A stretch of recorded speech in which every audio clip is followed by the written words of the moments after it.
2021-এর বিধানসভা, তারপরে আগের বছরের পঞ্চায়েত, আমরা যদি অযোগ্য হই ওই ভোটগুলোও ক্যান্সেল হয়ে যাক, ওইগুলো ক্যান্সেল হয়ে যাক, আবার হোক ভোট।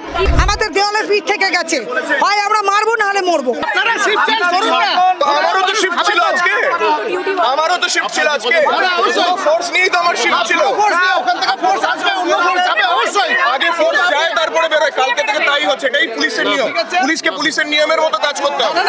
আপনাদেরকে কোনো কিছু করার কিছু প্রোটোকল আমাদেরও শুনতে হবে আপনাদের। স্যার কেন পুলিশিং এর কাজটা আমি করব, আপনারা 100 ঢুকাবেন দিয়ে বলবেন যে আমরা আরো যাবে গিয়ে পরে আমরা কি আপনাদের কোনো কিছু করেছি? এখন আমরা তো কিছু করিনি, তাহলে আপনারা আটকাচ্ছেন কেন?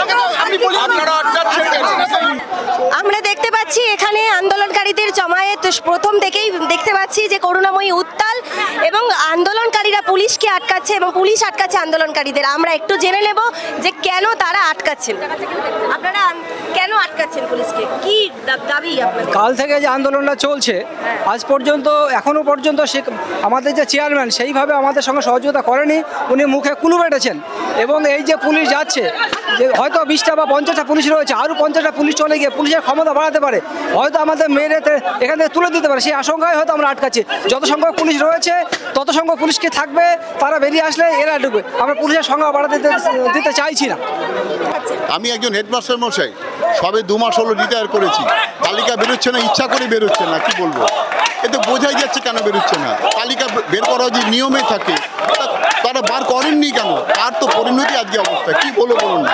আজকে পুলিশ নাকি এই চোর যাদের প্রোটেকশনের জন্য পুলিশ আছে, পুলিশ কীরকম ভূমিকা পালন করে আমরা শিক্ষিত লোকেরা জানি।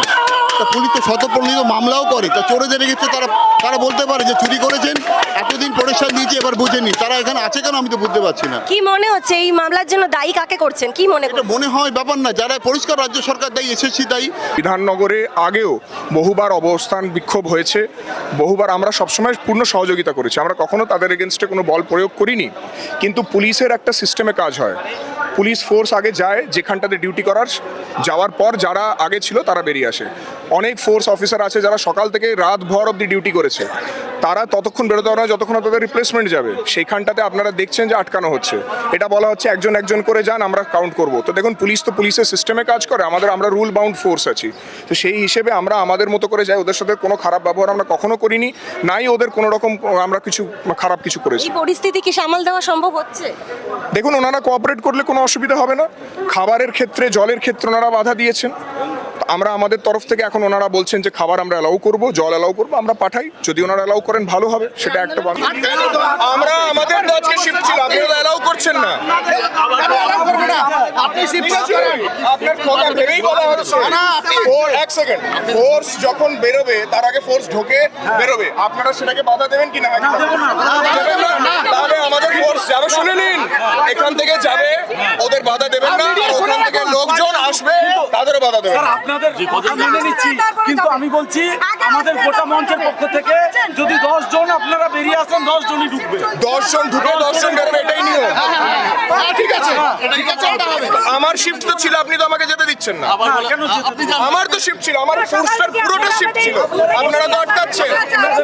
যতজন আছে সবাই যাবে, আপনারা আটকাচ্ছেন কেন? আমি আমার আপনি তো আমাকে আইডেন্টিফাই করতে পারছেন, আমাকে ডিউটিটা করতে দিন, আমি তো ইউনিফর্ম পরে রয়েছি। ডিউটি করুন, আমি ইউনিফর্ম পরে রয়েছি, তাহলে যেতে দিন, যেতে দিন। আপনাদের কথার কোনো বিশ্বাসযোগ্যতা নেই, আপনাদের কম্পিটেন্সি হচ্ছে প্রশ্নের মুখে। আপনারা পুলিশের কথা অনুযায়ী কি ভাবছেন? কোনো বিশ্বাসযোগ্যতা নেই এটা। পুলিশদেরকে কোনো বিশ্বাস, আমাদের জব প্রোফাইল অনুযায়ী আমরা শৃঙ্খলাবদ্ধ, ওনাদের জব প্রোফাইল নিয়ে ওদের কম্পিটেন্সি রয়েছে, তাই এই ধরনের কোনো নেগোসিয়েশনে আমরা অংশগ্রহণ করতে চাইছি না। কি মনে হচ্ছে আজকের এই আন্দোলন কি সফল হবে?